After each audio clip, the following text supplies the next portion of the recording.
Hey, best friends. Welcome to another episode of the Bestie Advice,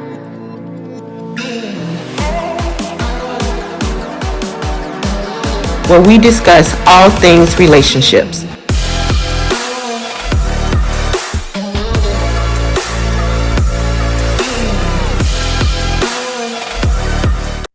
Hey, besties. Welcome to another edition of the Bestie Advice. I am your host, Irene, and I'm here with my bestie, Karen. Hey, girl. Hey, besties out there.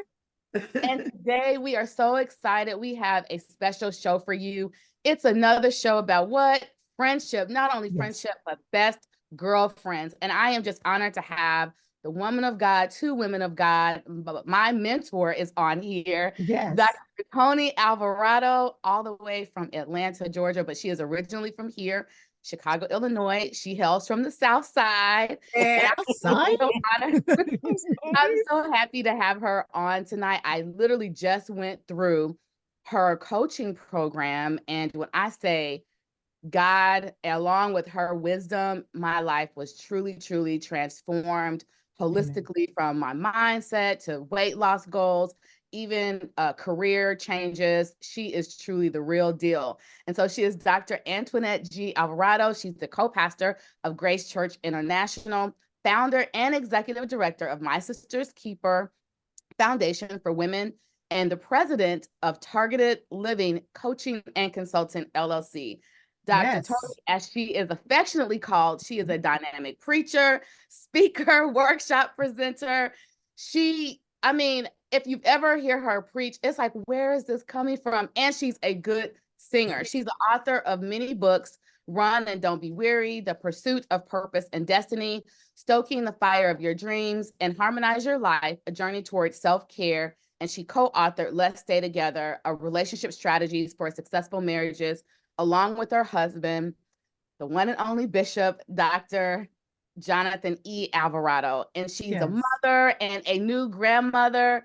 And I am just so happy that she's on here with her best friend, Roz Bogle. And I'm just so excited. I learned so much about her. Not only is she my soror, so you know she's amazing, but she has her own company. She does professional and corporate training. So if you want your resume done, if you want her to go in and help take your business, your managers and leaders to the next level, if you have need advice on any type of career moves, changes, she is the one that you want to see. And I also know that she serves well at Grace Church International as an adjunct. And I'm not sure what all else she does, but I know she does a lot of things and wears a lot of hats. Yes. And I'm just so grateful that they have decided to join us today, bestie. So two besties will be interviewing two other besties. Yes. I'm going to toss it to my bestie, Karen. Let's get this interview started. Yes. Again, welcome, besties out there. Thank you for joining another podcast of the Bestie Advice. And I am so excited to talk to these women of God that are on here on today. I'm going to go ahead and just dive right on in. My first question to you all is, of course, did you all meet? How did you all meet? Where did you all meet? What connected you all? We can start right there. Go first, Rosalind? Sure. Well, 1988, 1989. Wow. 89. 89, we were singing. Well, let me just give you the whole backstory. Mhm. Ain't gonna be long. Ain't gonna be long. So we were Tanya Croon and I and Tracy Artis is part of our crew. Mhm. We were already at Newburgh singing in the choir. And they're besties. They're besties.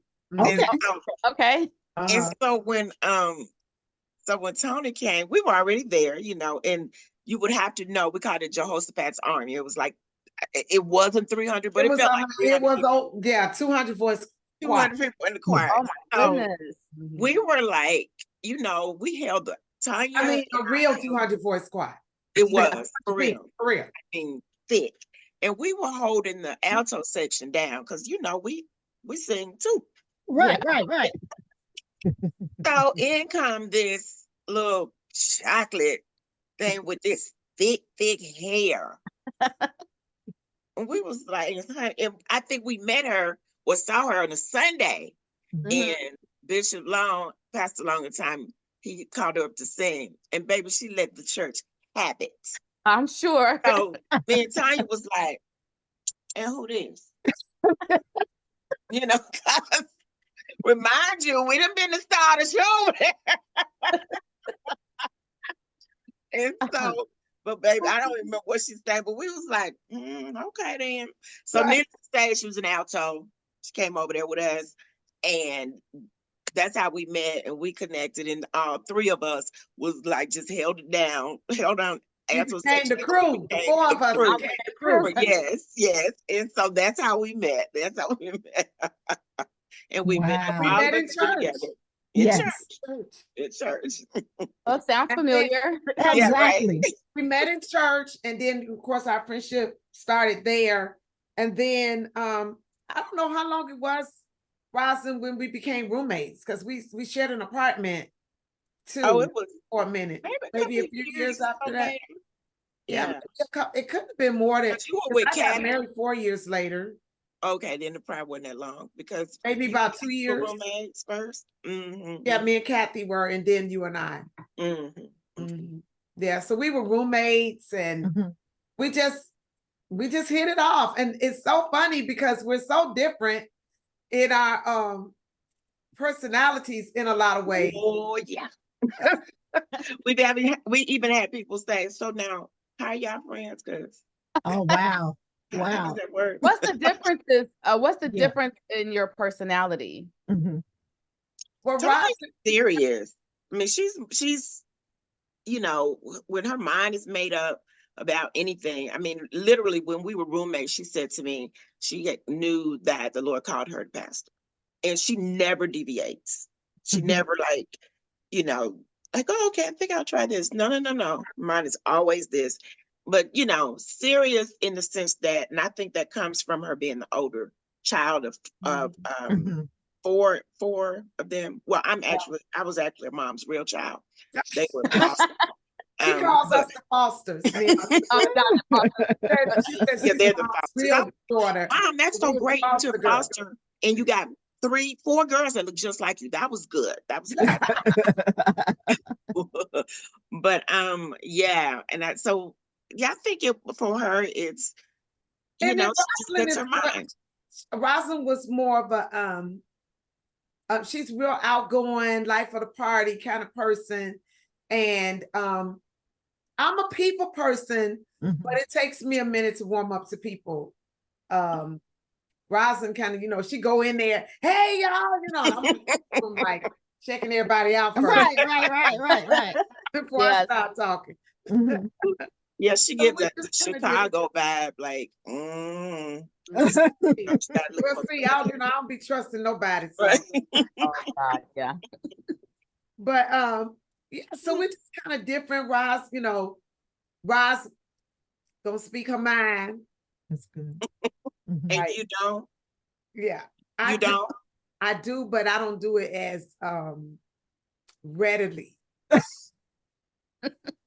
Like I've never been in Facebook jail.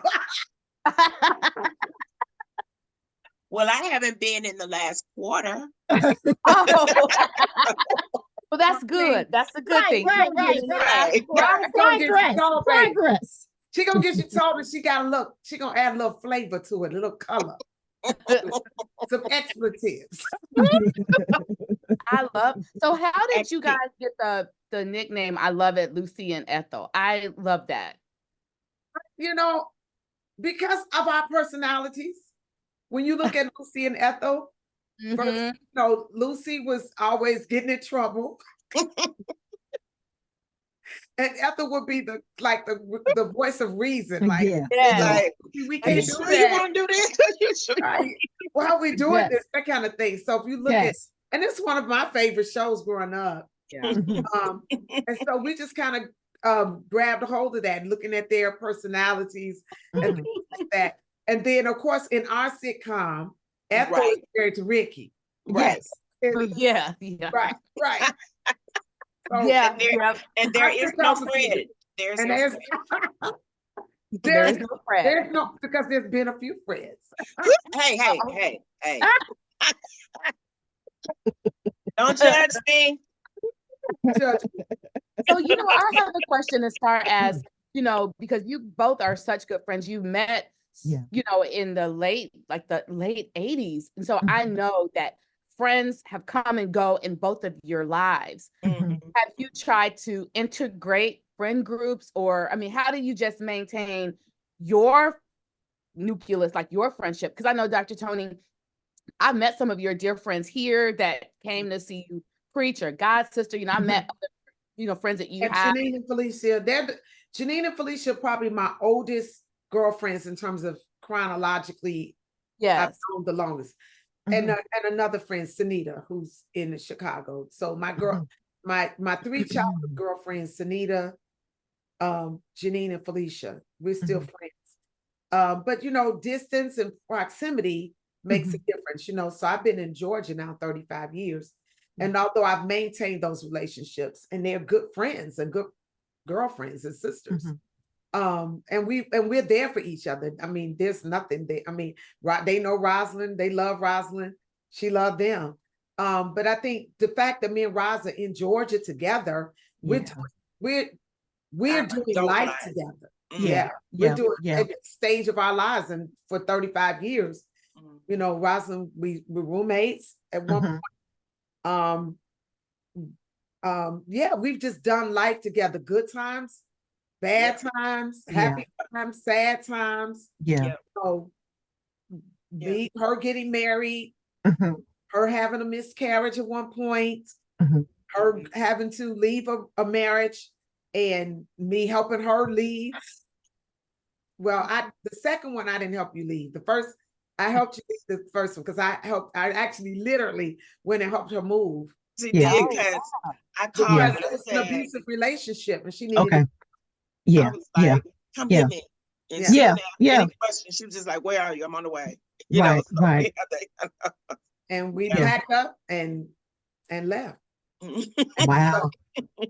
Wow. So, and then just good times, bad times. She's been there for me. Some pretty tough times. You're going to talk about ministry. We've had our ups and downs in ministry, but she's been one constant thing that me and my husband have been able to depend on in our church. She's been with us. She actually joined our church before I did. I was going to ask you that, as far as what was that transition? I know you all both She joined before me. She believed in it before I did. She joined before I did. She came home one day. She was like, I said, where you been? She said, I joined Jay's church tonight. I said, oh, okay, I guess maybe I should join some. But she was still in ministry during their engagement. At another church, at Newburgh. And so I came later. Just ease out, because I was in the choirs or whatever. And so we, as friends, of course, when he said he started church, we were all going like, oh, let's go over to Jay's little church. And so, because it would be on Sunday nights. And so I was going all the time. She was there too, because she was singing or whatever. But I hadn't joined. And so that, I remember it was Easter. We were had gone to the Dome. New Birth had gone to the Dome, and so I went over there, and the Lord said, "This is where you're supposed to be."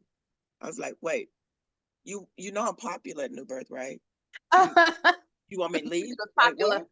Like, right. Everybody know me, and I knew Dan. So, but the Lord just emphatic. This is where you're supposed to go. So and then they got married. Told me she joined. I said, "Okay, I guess I better join." She came on directly. But she's been a constant a stabilizer in our church. She's been eyes and ears for us in a lot of ways. And she's just been stable, somebody we can depend on. We had a one point, remember when she called us up trying to leave, I was like, girl, please. I was going through my second divorce, and I just needed to stand down. Yeah. And then I got it together though, and came on back. But you asked the question, Irene. Repeat that question, because see, I have ADHD, so I forget. Well, you Right, know, just yeah, really that. thinking about the church, you know, you guys' friendship, and then now you're in ministry. And as Dr. Toni has been elevated, you know, not only is she Bishop's wife, you know, she's co-pastor, she's now your first lady, but yet she's still your friend. Yeah.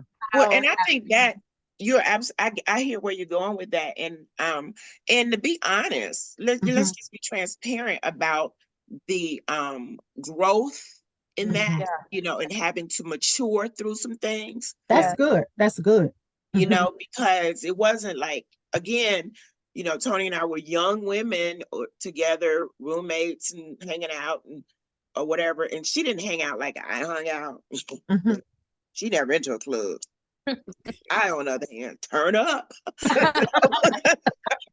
What?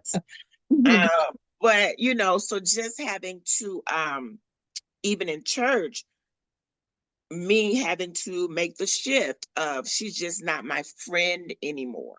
Yeah. You know, she is And her having to share me with other people. Yeah, having to share. And there were quite a few women or friends that came on board, shall I say. Yeah. And so we've had tough conversations. Let's be honest. We've had tough conversations over the past 35 years. We have this running joke that, you know, when we get into it with each other, you know, before we get off the phone, we might cry, be like, well, you blah, blah, blah, and then, well, what time are we going to lunch? All right, I'll see you tomorrow. Right. I'll call you tomorrow. Okay. I'll call you tomorrow. Yeah. So it's those kind of things, but I do think it's been organic in the sense that both of us, without doubt, have pure love for each other. And it is, no matter how and you know, and honestly, you know, she has really, the Lord has elevated her in so many ways, but there is not anything in me that has ever been jealous of her. Anything in me has always been yes. Yeah. I You're rooting for her. You know, she goes and, you know, but let me say this, for me, while I know that Rosalind there's nothing in her that's jealous or whatever, but I do recognize that there are times when I have to make sure that she knows that she's important to me, right? Because one of the challenges with ministry is that ministry is a beast that will never be satisfied. It's always something to be done. It's always somewhere to go. It's always somebody that needs you. It's never done. You have to just make some decisions. I'm not doing that today. I'm going there today. This is what I'm focusing on, because ministry is one of those things that doesn't stop. Right? And so for me, I've had to mature and learn, not just with Rosalind, but with all my relationships, how not to allow ministry to eat up all my life, and recognize that there are other things that are important, like my girlfriend, like my husband, my children, so that I let those things eat me up. Because at the end of the day, I can go preach for somebody and all of that, but at the end of the day, that's not who comes to the hospital to see me. Right? You know what I'm saying? You can go and be a wonder on a stage. Somewhere with a whole audience of people, but who's going to be there when you really need somebody? Who's going to be the one? Right? I've had really, really tough times where Rosalind came to me, or she was just there, or she just show up, even though she'd be rolling her eyes at me when she get there because I didn't call her or something, like she did a few weeks ago. But we'll talk about that later. But anyway, but that speaks to having prioritizing your relationships, because sometimes when you are a busy person and when you have a lot going on, you can be buried in that and forget about what really matters. And what really matters are your relationships, the people that are going to be there for you. We got this thing that we say to each other: we gonna ride it until the wheels fall off. We gonna, you know what I'm saying? Yeah. I do want to just kind of backtrack just a little bit. And I want to ask you all, so as far as that transition from being, this is my girl, this is my friend, to now this is my girl, this is my friend, and she's my adjutant. Like, what was that shift? How did that shift take place in your relationship? Well, and let me say this, I'm not her official adjutant. She has a team. Yeah. Okay. I fill in, Okay. And that's kind of been She's a deacon at our church, so she Yeah, is one of our leaders, right? yeah. Okay. But when it comes to co-pastor and bishop, for me, it's not a role. It's not a part of it Okay. being a role. It's just me naturally wanting them to be good, be okay. That's good. That's You know what I mean? good. It's not a Because she's our sister. Yeah. Yeah. She's And not just a deacon. She's not just a leader in the church. She's a sister. Yeah. And so because I do know, of course, the history of any church. I've been in church my entire life. And you know how people are. Yeah. So I can be a bit protective. Yeah. And no, people don't try me about them. Yeah. They don't. Yeah. So, and I really like they don't want though. the wrath of God to come down. The wrath of Rosalind. Okay. All right. I think I like that. I want our listeners and our watchers to hear what they're saying, because it's not truth. It's a myth that you just can't be friends with Absolutely your leaders. Now, let me say this, they have depth in their relationship and they were friends prior to Elevate. Yes. I'm glad you said that, because even when we were talking before we went to recording, and you all were kind of helping us understand where y'all wanted to go with the conversation, and you were talking about our friendship but I don't see my friendship with Rosalind in relationship to ministry. I just don't. So glad. See, that's funny. You said with her. Let me tell you said the ministry is just a part of that. Yeah. Right. Our relationship with her is not set in the context of ministry. That's good. Since before I was ever a pastor. Yes. We were friends before my husband was a pastor. Yeah. So our friendship, that has nothing to do with our friendship. Now, the way we have managed our friendship in the context of ministry has contributed to the longevity of our friendship, because there were people who were friends with us before we were pastors, but they weren't able to make the shift, weren't able to know when to go in. So when we're at home and she's talking to us, she's always deferential. Am I saying that right? Deferential. And respectful of us in our role and as pastor. But when we at church, we're pastor and bishop. We're That's not good. Jay. That's good. And even at home, we're not to her, because she has resolved that we're her spiritual leaders. Yes. Right. But we can still be her spiritual leader and be her sister and be her friend. Right. Yes. And so our relationship is a part of the matrix, right, that I believe God called us to walk in together. I don't see my friendship with her in the context of ministry at all. Do you think that friends, whether we go in ministry or not? Yeah. Say that part again, Dr. Toni. Roz and I would be friends whether I was in ministry, whether she was at my church or not. I love That's that. good. Right. That's good. So and do I you think, to add to that, I think what binds us together has been or is the good and the bad times. Yeah. Standing and not just me standing with her. I mean, I had an episode last year, recently, and I know that my family is non-traditional, but two people coming through that door when something's going on with me, my aunt and Toni Alvarado. Yeah. And even when I don't want her to, I'd be like, I'm good, I'm okay. No, So, Mhm. and I think those are the things that binds your heart. The Bible talks about a friend stands with you in adversity All Yeah. time. at all time. It's not about And just a the good friend, times. and then it goes on to say, and a brother is born for adversity. Yes. Mhm. So Yeah. friendships are forged out in adversity. Yes. That's how you really know you got a friend, not when Yep. things are going well. Yeah. That's true. Yeah. I mean, anybody can be your friend That whenever is they true. try, but Yes. and then we run the gamut. Mhm. I mean, so we go back 30-something years. So we go back before either one of us was career women. Yeah.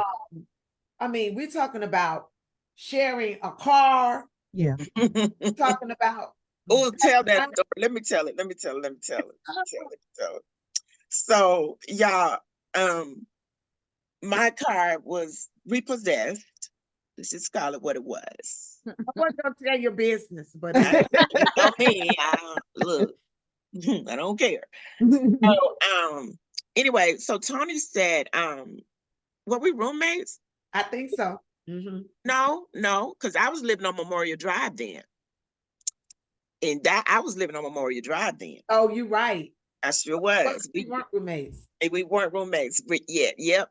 So anyway, but Toni would come. I worked on the other side of town. I mean, literally, if you know anything about Atlanta, Mhm. going through traffic, all that. And so she would come pick me up in the evening because she Mhm. had the car. She had a little Honda Civic that somebody had Mhm. given her. And so she would come across town. She got off work to pick me up. So I didn't have to ride the bus. Yes. So going on, fast forwarding, she take me back to my apartment and she go home, of course, whatever. And so, but then after something happened and the car was still repossessed or whatever. And she said, and I was trying to figure out how I was And gonna I get the was money. right then. That's when I started riding because I was working at Metro CI, Yes. and Yeah. one of my co-workers lived in the same apartment complex as me. Uh-huh. And then I started riding. I said, well, you know what? I can ride to work with her. Mhm.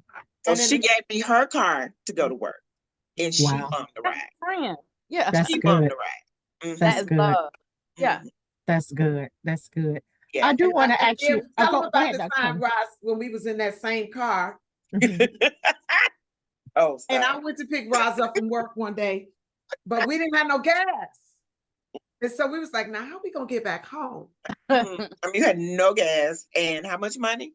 Probably about $2 between us. No, you estimate we had $1 between Right. us because we would Yeah. live we would like she got paid 1 week, I got paid 1 week, so we would live out each other's paycheck on those weeks or whatever. So, but this particular time we was in between for real. And so we had $1. And so she pulled up to the gas station and she said, I'm gonna ask this man for $2 worth of gas. And he said, oh, okay, if you bold enough to ask me for it, yes, ma'am, you can have it. Bible say you have not because you ask not. Yes, I said, sir, I got $1. I just need $2 worth of Yeah. gas. $2 worth of gas, and I had a little Honda Civic. Right back then, that gave me a half a tank. yeah, that was real back then. Back then. yes, Right. yes. That's So we got to good. work the rest of the week until payday. Right, So right. we made it. Right. Yes. So it's So- those kind of Yeah. things. It's the things that, like when I mentioned earlier, Roz had a miscarriage one time, and Yeah. it was very devastating for her. Mhm. And I was there for her during that time. When I had my children, she was there both times with both my live births. Our middle son is adopted. And Mhm. one of our most fond memories is when I had Ariel. Remember, Ross? Yes. And I had a C-section, and I'm a little OCD, so I couldn't take the fact that they was telling me I couldn't get in the shower after the C-section. And Roz came to the hospital and she walked in. Bishop had been there, and I think he had just left because he had brought Jonathan and Joshua to the hospital to meet their new little sister. And then he left to take them back home. And then he said he was coming back to be with me. And Roz came during that time while he was gone. Well, first of all, let me say this. before, I'm trying to figure out how this happened. But Roz, why? Oh, it was you and Bishop in with me when they came in to give me my epidural with Aria. Oh, yeah. Remember? Yeah. And I was so afraid. They were like, if you Miss Alvarado can't move, this, that, and the other. And I was so afraid because they were like, if you move, you know, it's an epidural and it's you could become paralyzed. I was scared to death. Bishop was holding me. He helped, you know, he was there, and Roz came. And they both held me while, you know, I was so afraid. And Roz stood, I don't know, she said she saw that blood running out. I was standing in the back, and I was, you know, and Bishop was in front of me. And you standing in front of, but and I saw that needle go all the way through her body, just all the way through her body. Yeah. That blood just trickled out. I was like, "You got it, Toni." Like, you got it. Okay. Now she going down. But then when she came, fast forward after the baby was born, after Ariel was born, she came and she walked in and she said, what's going on? How you doing? You know, she was so frustrated. And I just started crying. She said, what's wrong? I want to get in the shower. And they tell me I can't get in the shower. So she was like, hold on. She closed the door to the hospital room, put the chair under the door so nobody could come in. And girl, she walked me to the shower. And literally, my best friend gave me a shower. Now, you know, you're some kind of friend when you watch somebody tell. Yes, that is a friend. That's a friend. That is a friend. She play by being clean, honey. Yes. But you know what? I thought that me and Karan, I thought our story, because she went into labor when I was there and I saw everything. I was like, what? I had backed up against the wall. Karan didn't care no more. I was like, at that point, I don't care. That's why I said, I'm sorry. I was you like, see me at my best and you see me at my worst. Right. Right. Yes, my doctor. It is what it is. He was all women to the left. Look, we all women. We all got the same thing. Man. Only thing I could do was apologize. I was like, I am so sorry, Irene. You're gonna see all of this. You're gonna see all of this. Neither one, both we all had both of us had cesarean. So yes. But, yeah. I'm sure if it was the other way, it would have just been like, okay. Bush. Yes. Yes. Join us next week for part 2. Thanks for joining us today. See you next time.